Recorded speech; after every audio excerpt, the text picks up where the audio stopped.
श्री शिवाय नमस्तुभ्यं भक्तों। श्री शिव महापुराण चतुर्थ कोटि रुद्र संहिता का 13वां अध्याय शीर्षक है बटुक उत्पत्ति वर्णन। सूत जी बोले, हे द्विजो, अब आगे और क्या सुनना चाहते हो वह कहो। ऋषियों ने कहा, हे प्रभु, अब आप मुझे अंधकेश्वर नामक शिवलिंग की तथा अन्य शिवलिंगों की महिमा सुनाइए। सूत जी कहने लगे, जब समुद्र में रहने वाले अंधकासुर ने तीनों लोकों को वश में कर देवताओं को कष्ट देना आरंभ किया तो सब देवता दुख से व्याकुल होकर शिवजी की शरण में गए और उनकी बड़ी स्तुति की। तो शिवजी ने देवताओं को अंधकासुर को मारने का वचन दे दिया और देवता ऋषियों को साथ ले अंधक के गर्त पर आए। अंधक अपने गर्त से निकलकर उनसे युद्ध करने लगा। दारुण युद्ध हुआ, परंतु शिवजी की कृपा से देवता बलवान हो गए थे, जिससे उन्होंने अंधक को मार भगाया। अंधक भागकर अपने गर्त पर आया, जहां शिवजी ने त्रिशूल उठाकर उसका छेदन कर दिया। दैत्यों ने सत्य भाव धारण कर शिवजी की स्तुति कर उनकी वहीं पर स्थिरता मांगी। शिवजी ने उठा उसी गर्त में छोड़ दिया और स्वयं लोकों उपकार के लिए वहां स्थित हो गए। जो 6 महीने तक इस अंधकेश नामक ज्योतिर्लिंग को पूजता है, निसंदेह उसका मनोरथ पूर्ण होता है। इतनी कथा सुनकर ऋषियों ने पूछा कि हे महाव्रत, देव चक्र किसे कहते हैं और उसका क्या अर्थ है? लोक कल्याण की दृष्टि से इस तत्व को मुझे समझाइए।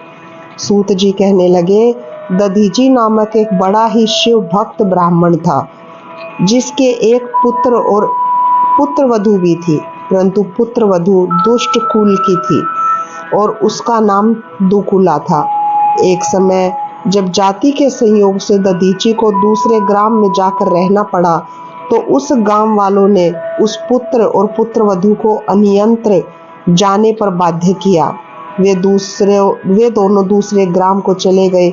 दधीची के उस पुत्र का नाम सुदर्शन था और वह सदैव शिवजी की पूजा किया करता था। एक समय जब शिवरात्रि का दिन आया तो सबने शिवजी का व्रत किया और सुदर्शन शिवजी की पूजा करके घर आया। घर में आकर शिवरात्रि में उसने अपनी स्त्री के साथ संभोग किया और प्रातः बिना स्नान किए ही जाकर फिर शिवजी की पूजा कर दी। इससे शिवजी ने असंतुष्ट होकर उसे जड़ हो जाने का श्राप दे दिया और कहा कि अब तू मेरे स्पर्श का अधिकारी नहीं है।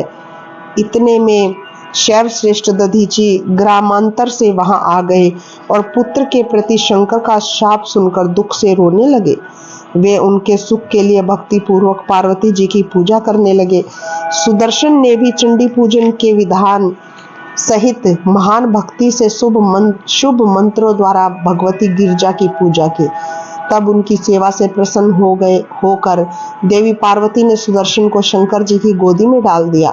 शिव जी ने भी प्रसन्न होकर उसे अपना अधिकारी बनाया और कहा कि अब तुम गोल तिलक लगाया करो तथा मुझ पर जो कुछ चढ़ाई हो उसे ग्रहण करो। पहले मेरी सेवा फिर अपना कार्य, इस प्रकार करने से तुम्हारा कल्याण होगा। मैंने तुम्हें क्षमा किया।